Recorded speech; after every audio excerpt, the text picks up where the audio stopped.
Hey guys, Lee Labrada here with Labrada Nutrition, and I've got a really special friend of mine here today, Patrick Moore, who just won the IFBB California Pro. I mean, I am so excited to have him here today, and I want to invite you guys to be a fly on the wall as Patrick and I catch up for the first time since his big win on Saturday. Pat, man, it is so great to have you here, buddy. Yes, it's good to be here. Yeah, so tell me what was running through your head when you stepped up on that stage at the California Pro this past weekend? Well, you know, going into the show, my biggest thing was to have fun with it, because I remember you told me, I mean, a long time ago, you know, the biggest thing you have to remember is the work's been done. So, you know, this long prep, 16 weeks, getting ready for this show, you know, doing the dieting, doing the fasted cardio in the morning and evening. So at that moment, I was like, okay, this is everything that you worked for.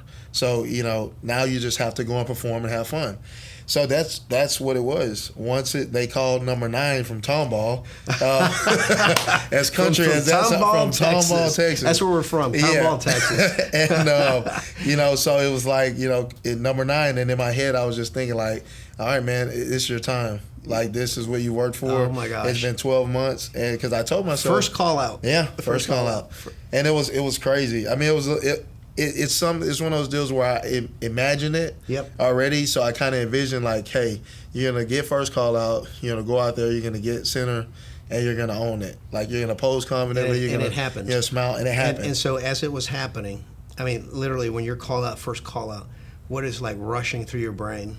It was more of a feeling of, okay, this is what you asked for. You're here. So you asked for it, and now here you go. So God is good. What are you going to do with it? Telling you. And I got in there, and the minute they called front door bicep, I was like, here we go. It's game time. And so you felt very, very positively energized at that point. I did. I was charged up. I wasn't nervous. I was just like, you know, and that's a strong pose for me. Sure. So what better way to come out the gate than strong? Yeah, exactly. So once they called that, and I put that big smile on, I was like, lit the place it's on now. That's right. Yeah. Straight ones all the way across. Yeah. Good. And I saw some of the competitors that you competed against. It was a strong lineup. Nobody had your shape. Yeah. You know, nobody's got those freaky wide shoulders and that teeny tiny waist like you do, and I think that blows people away. Yeah. But there were some really muscular guys standing next to you. Yeah. You know, so it was a competitive field. It was, and you know, all those athletes were great. They were guys that have mature muscle. They were very dense. They've been in the sport, so, you know, and their condition showed it. All the guys were conditioned. I mean, especially in that first call out, a couple of guys actually, you know, we have the same coach, so I knew that they were going to bring something special. So Chris Aceto. Chris Aceto. And so on my end, I'm like, okay, but these are my strengths. And I remember you told me a long time ago, you know, you have to play to your strengths. That's right. And, you know, as long as you bring your best package, then you can't. It's nothing else you can do about anyone else. That's exactly so right. I knew that, you know, I was going to have to fight them for it. And I did. And I came out victorious, and I couldn't have been happier. You know, like I said, those guys, a couple of guys, or one of them placed in front of me, you know, last year at the same show. Right. And so I said, I'm going to get you next time I come back. And you did. Yeah. Now, last year you entered the California Pro, and what place did you take? 8th. Okay, you took 8th, and so you went from 8th to first place, which is an incredible leap in 1 year. And I've been watching you over the last 2 years, so I know I've seen the changes that you've made in your physique. Yeah. And you've gotten bigger, harder everywhere, and your legs have really taken a leap forward. You know, you've put on over 2 inches in your legs. Yes, for sure. In the last couple of years. Yeah. You know, which is mind-boggling. You know, that's hard to do, right? Yeah, okay. So, what kind of training changes did you make in order to adjust that training routine to get so much better? So initially when I started training or started bodybuilding, period, coming from a boxing background, of course, training heavy legs wasn't part of the game plan. You know, you had to stay mobile to move and all this other things. So once I started bodybuilding and I knew legs were a weak point, you know, I trained them as hard as I could. And at first starting, because it's a difficult muscle group and you really have to train them hard, I approached it with the mindset like, yep, it's leg day, you know. And so what changed for me over the past 2 years was, okay, now I'm going to enjoy these leg days because that's where the work has to be done. And so then I was really able to connect my mind with my muscle when training. Right. So I wasn't just like moving a lot of heavy weight. Yep. You know, regardless, a lot of people would think like, oh, we're heavy. I mean, there was some heavy pressing, but then I actually had to take my ego out of it and actually feel my legs through every set. So the weights are a tool. Exactly. And that's what a lot of, especially the young guys, the beginners, they don't realize that is that the weights are a tool. Yes. And so you got to leave your ego at the door. You got to, your muscles are blind. Yes. Okay, they can't see how much weight you're handling, but they can feel that tension. Yeah. And so it's all about the amount of tension that you put on that muscle group. Yeah. And so it was a combination of things. It was stuff I had learned on my own, some stuff I saw from watching other guys like you and Dorian, Jay Cutler, Phil Heath, all guys that have done this sport and done well. Watch them train, and then of course I trained with Hunter for a good while, and he has amazing legs. So I had to steal a lot of his stuff, and I just incorporated it all into one year, of everything I learned, and I said, okay, these 12 months. We're going to build these legs. Of course, everything else grew, but that wasn't the focus. Since the legs were a weak point, I said, okay, that's where I'm going to put all my energy. So, of course, and they're not a weak point anymore. Yeah, now I've got some balance going on. And so I increased. And I still think you got some growing to do. I do. Yeah. I mean, your legs are going to improve even that much more. Yes, sir. For next year. Yeah. Which is going to make you a real threat at the Olympia. Yeah, and that's what I want. I just want to be able to earn my spot, to build a great physique overall and improve. Yeah. So that was the biggest goal for me. The win, of course, was tremendous. But to improve my physique and have everyone say, wow, we knew he would be improved, but we didn't think he would be that improved. Right. So that was a big reward right there. So that's the goal for this coming Olympia and going forward is just keep getting better. Definitely shocked some people. Now I gotta tell you that the first time that I ever stepped on an Olympia stage, I was so nervous that my hands were shaking. So I had to literally ball up my fist because I didn't want the judges saying, "What's going through your head?" When you say, "Hey, I'm gonna step on the Mr. Olympia stage." Yeah, it hasn't quite set in yet, but it's definitely one of those deals where I feel like you said, once my number is about to be called, it's probably going to be that second where I have to calm my nerves and take it all in. Like, hey, man, you earned a spot to be here. Yes, you did. It's a much bigger stage. Yes. And it's a lot of people with a lot of great champions. Yes. And but it's any other day. You have to go out and do your job. Yep. And I just have to perform to the best of my ability. Well, I liked what you said when you were getting ready for the California Pro. You said, time to take care of business. I'm going on a business trip. Business trip, yeah. It was a business trip because I had 12 months. I'm like, you know what? California, I'll be back. That's right. I might be eighth tonight, but I'll be back for that when first Pat place. tells me he's going on a business trip now, that means he's going to go win a contest. Yeah. Business as usual. That's great. Yeah. That's great. So I'm very excited, obviously to represent Labrada Nutrition at the Olympia. I mean, it's huge. I mean, that's my dream, to go and be on that stage. It came a lot quicker than I expected. But then I guess I could say I kind of surprised. It's funny.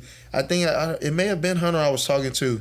It was him, and he told me, he said, I think you're going to surprise yourself. Yep. And I think I did just that because as I go back and I look at some of the pictures and footage, I'm like, man, you really worked hard. Yes, you did. And it's just great to be rewarded for that. It is. And, I asked Hunter as we were coming up on the show because he'd been seeing you, and I go, how do you think Pat's going to do it? He goes, Dad, I'm going to tell you something. I think Pat's going to win. Yeah. He's looking amazing. And he told me, I saw him in the gym, and he came up, he said, I think I had a tank top on. He said, well, that looks like a stage-ready arm. And he asked me, he said, how do I feel? And he checked in, and he said, man, I honestly, I don't think anybody's going to beat you. And it's crazy because it's kind of like I made him a prophet. So he told me, and of course hearing that from him and hearing that from you. Yeah, he's pretty clear on it. Yeah, and he's always been straight up. Yeah. So it's like to hear him say that just gave me even more confidence, like in the training I was already doing. Yep. So I was like, if I have other people, I already believe in myself. Mm-hmm. That's number one. But if I have other people believing also, then that provides a little bit different perspective. I'm like, I really have to prove these people right. Yep. So. Well, I think you're going to be surprising people at Mr. Olympia. I plan on it. Yeah. It's gonna be fun. Now, let me ask you, what kind of nutritional program did you use leading up to the show? What kind of nutritional changes did you make this year over last year? Because you came in really hard. Mm-hmm. Yeah. So last year, the carbs, I was still working with Chris Aceto last year, and what I love about him is, you can tell he actually pays attention to the athlete because he does change the plan. You could think you're going in one direction, and you can email him or contact him, and he'll say, you know what, on second thought, do this. And it could be the morning of. And then all of a sudden you have to change your whole day.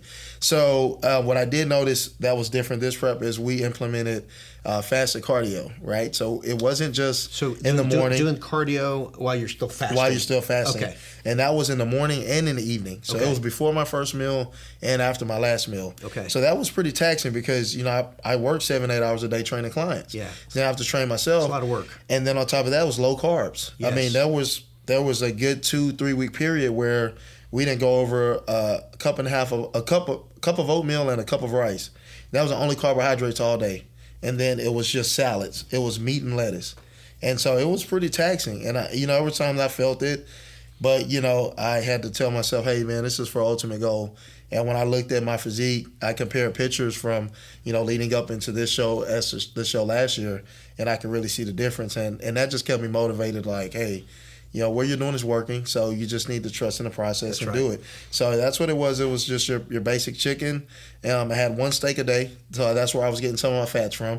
I had a lot of people would be surprised. I had protein shakes all the way through, so I had the lean body, the 100% whey. So that was every morning. I had 50 grams of that. That was my breakfast with 1 cup of oatmeal. And then, I had chicken and steak, and then my last meal was fish. Wow. So it was pretty strict, and there was times, getting ready for this show in April, in May, you have Easter, you have these different, my birthday's in March. So there was all these times where I was like, March what? 17th. 17th. Yeah. March 8th. On St. Patrick's Day. Really? Hey, no wonder. Pisces, right? Yes, sir. It's funny. I just found that out. Yeah, I didn't know that. Yeah, it's funny. Yeah, so, there was times That's where not hard to remember, St. Patrick's Day. Yeah, you can't miss that. So, if you guys want to send a Reese's through the mail or something, that's my favorite candy. Donations, so right? Reese's peanut butter cups? Keep me in mind. The giant cups. Don't give me those little minis either, because I can't do anything with that. That's right. But so there was times where I wanted a cheat meal. I wanted a burger, or I went to my mom's house for Easter and they had cupcakes and red velvet and right before the competition. Show. You know what I always tell guys when they're getting ready for a show and they look at the food and I go, that's the taste of second place. You told me that. That's what second place tastes like. Yeah. So and when I saw that, I looked at my mom and I was like, seriously? Did you have to have all that stuff out That's there? what I said. I'm like, the barbecue is fine. I'm already having steak and chicken. Sure, that's cool. Sure. But you really put that red velvet right next to the chicken. So it was one of those. Like, have a little red velvet with your chicken. Yeah. So I passed on it. It was Crazy. Cool, and it's worth it, man. So like you said, I look back and every time I skipped on the cheats and did the cardio and I got up, tired. Whatever. It takes a lot of discipline, more discipline than people realize to do that. We were talking earlier, and I got to thinking. I think you wrote in one time to us, like you sent an email, asking about sponsorship. Yeah. And man, I don't think it was until the Nationals that I actually met you. This was I want to say this was 2007 or 2008. And I first started working out like heavily while I was really in the gym every day. And I was going to the LA Fitness in spring, and I ran into a guy that owned a Nutrition Depot. That's a popular nutrition store here in Houston. And he said, "Man, do you know who Lee Labrada is?" And I was like, no, because I hadn't followed bodybuilding. Sure. And so when I went in, he said, "Man, come by the nutrition store, and I want to talk to you about something." And he knew I had a good physique. He could I guess he could see some genetic potential there to be something bigger. And I went to the nutrition store and I talked to him, and he said, "Yeah, so you see that over there?" I didn't know what pre-workout was. I didn't know anything about it, and so it was the old Supercharge. He's like, so that guy right there, and he had pictures of you also that were behind the register. And he said, so that's Lee Labrada. This is his product, it's Supercharged. It gets you, amped up for your workout. Right. And so I bought some, and it had been about a week. And I went back and said, man, this stuff is great. I feel energized. I feel pumped. That was when I was training arms every day, literally, every single day. I didn't train anything else in the gym. You've it was seen just the size arms. of this guy's arms. You think he's still training arms every day. And that's what it was. It was biceps, triceps every single day, 7 days a week. And so I went back and I asked him, I said, so what are these supplements? What do you use? What is this? What is that? And he kind of broke everything down to me. And at the time, of course, I was not too far out of college, and so I didn't have a ton of money, and so supplements, they were expensive if you were buying that, and then if you're trying to hang out with your friends every now and then and go out to eat. So I saw all the stuff, and I said, man, that's expensive. I can't afford all of that. And because he was telling me, well, you need this, you need protein, you need all these different things. Right. And so he told me, he said, well, you should try to get sponsored. And I said, what do you mean? He said, well, you should. You can write into them and send an email and see if they'll give you product. And I said, for free? He said, yeah. I said, okay, well, how do I do that? And so he showed me a link, and I went on and filled it out, and I never heard back. And I said, well, I guess I'm not good enough. Well, I actually asked for photos. Well, it might have got hung up in my marketing department. I'm passing the buck here. Yeah, because I don't know that I look at the photo and go, oh, his arms aren't big enough. Yeah. And I was like, he asked me, said, not like that. Well, how'd it go with the Labrada? I said, hey, they didn't like me. I said, oh, man. And but he said, well, man, it's probably really busy. And now that I can see, being a part of the company, that's so many moving parts, I can see how that could get, kind of lost in it. But man, that's destiny. Because here we go. That's right. That's right. And then later, 8 years later, we were introduced at the at the Nationals. And then now that Nationals, I placed last. I still wasn't good enough. Well, but as we talked about earlier, Hunter said, you got to meet this guy. This guy is going places. Yeah. And then it was it like the next year or 2 years later? You got the pro card, the pro card of the USA's. Yeah. So we did the at that time, me and him had been training a little bit. And because I actually met him when I was a general manager at LA Fitness, and I was in Klein. So I met him a couple times because people had told me, like, hey, you should see this kid that comes in. He works out. He's good size, and it was Hunter. So I met him a few times, and then, in passing, I guess we hadn't really connected, and then we ran into each other again. And then that's when he was starting his career. So I was placing dead last, and he was just getting started. Right. And so we trained, and then he said, man, it was funny. He told me, I don't even know if you were around, and he told me, he said, in 2 years you're going to be pro watch. And that's exactly what he told me that. He said, in 2 years you're going to be pro. Is he the first one that told you that? He's the first one that told me that, yeah. And so it was pretty refreshing for that to happen, because then he trained for his show in 2016, and of course he looked great. And then we prepped for the Mr. Texas, and I won that. And I beat out one guy that actually went and turned pro at the Nationals, so that gave me a lot of confidence. And then going into the USA's, we were like, well, we're going to take this one. We're going to redeem ourselves. So it was great to go from 16th place to first. Yeah, that feels good. It was amazing. Yeah, and then I'll tell you what, it's like when you get into the pros, it's like, hey, welcome to the big leagues. Yeah, because you get to start all over again. Yeah, I was at the bottom of the barrel all over again. And it was it was kind of the same thing. It was, I saw those guys, and I picked those shows that had the tougher competitors. Sure. Because I'm that type of person that I want to go see it. Yeah. I can hear people say, "Oh man, those guys are experienced. They're big." I need to see for myself. Sure. I have to go see it. Absolutely. And so when I did that, and I saw those guys, they're all amazing athletes. Yep. But once I saw them, I was like, I can stand next to them.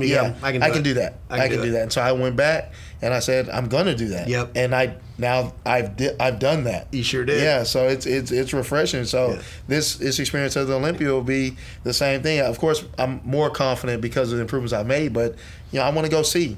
Some people would say, "Oh man, you're so new, you should sit out." No. This is an amazing opportunity. No, it's an amazing opportunity to have a chance to compete in the Mr. Olympia. Exactly. And you know what? I think you're going to be surprising people. I'm excited to do so. I think you're going to be surprising some people, that's for sure. I will improve. Yeah, you will. Now, something that you had said earlier, there's a lot of people that are following you on Instagram now. It's blowing up. Yeah. And people are messaging you, and you're a real people's champion. You told me earlier when we were talking that you literally answer everybody. Yeah. And Pat, that's one of the things that I really respect about you as a champion. Is that you're very well centered. As well. Yeah, it's because I feel like the bigger I get, it shouldn't determine whether I am able to connect with people, because before I was even a winner at this show or even turned pro, those people out there that comment, they support and they tell you how great you look and all that, you don't want to overlook them, because they're vested in you too. So they want to see you win. They want to see you be successful. So when you do that and you are successful, I don't want to be like the guy that's like, I don't want to respond to you anymore. So I was telling a guy, I take a few times a day to go through and try to get back to every single person. There's some people I can't because I do have to work. That's just too many. Yeah, I do have a normal job, so I can't sit there with a client while I'm on social media. But you're one of those accessible guys. Yeah. And I like to be that way because they ask about diet, they ask about supplements, and they ask about all these different things. So if I can provide them that link, even to the sport of bodybuilding, but I'm a personal trainer as well. So if I can affect their health and fitness on a daily, then why not do that? So I try to get back to everybody. I know at some point it's going to outrun me, and I won't be able to. Sure. But I'll do the best I can for as long as I can. Yeah, absolutely. And I admire that about you. Now, you mentioned that you were a personal trainer. Where do people get in touch with you if they want to be trained by you? So for everyone who follows on Instagram, there you can always hit that email button. That'll come directly to me. But I train at Raw Gym, so it's in Tomball. It's here in Texas. That's in person, and then I do online training. So you can just send an inquiry and hit that email and kind of give me your information. We can go back and forth and see if it's a good fit. Pat, what is your IG address? At Patrick T. Moore. At Patrick T. Moore. Be sure to follow Pat. Be sure to follow Labrada Nutrition. And I just want to thank you guys for joining Pat and I for this very interesting conversation with a great up-and-coming champion and Olympia contender. Yeah. Pat, thanks again. Yes, sir. All right, absolutely. My friend. All right, you. Lee Labrada and Pat Moore here with Labrada Nutrition. Thanks for joining us today.